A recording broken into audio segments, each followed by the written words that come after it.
మన లైఫ్ స్టైల్‌లో ఎన్ని మార్పులొచ్చాయో కదండీ! ఇంతకుముందు తిండి లేక తిండి కోసం ఎదురు చూసేవాళ్ళు. కానీ ఇప్పుడు తిండున్నా కూడా ఆరోగ్యం సహకరించట్ల. ఇంతకుముందు చాలా మంది ఎవరూ లేక అనాథలుగా ఉండేవాళ్ళు. కానీ ఇప్పుడు అందరూ ఉండి కూడా అనాథలే అవుతున్నారు.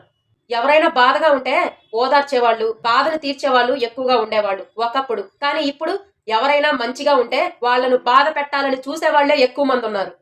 అలాగే ముఖ్యమైన విషయం అండి ఇంకోటి. చాలా మంది అందరికీ మంచి చేయాలని అనుకుంటూ ఉంటారు. కానీ ఈ మంచి చేయాలి అనుకున్న వాళ్ళని కూడా ముంచేవాళ్ళు ఉంటారు. మంచి చేయటం కూడా పెద్ద తప్పు అని ఈ రోజుల్లో బాగా తెలిసొస్తుంది. ఇంతకుముందు మంచి చేస్తే పుణ్యం దక్కుతుంది అనుకునేవాళ్ళు. మంచి చేస్తే నలుగురు బావుంటారు అనుకునేవాళ్ళు. కానీ ఇప్పుడు మంచి చేస్తే మనల్నే నాశనం చేస్తున్నారు అని అందరికీ అర్థమైపోతుంది. కావాలని మంచి వాళ్ళు కూడా అమ్మో! మేము మంచితనంగా ఉంటే ఇలా జరుగుతుంది అని చెప్పి భయపడి చెడ్డవాళ్ళుగా మారిపోయేవాళ్ళు చాలా మందున్నారు. ఈ సమాజం మంచి వాళ్ళను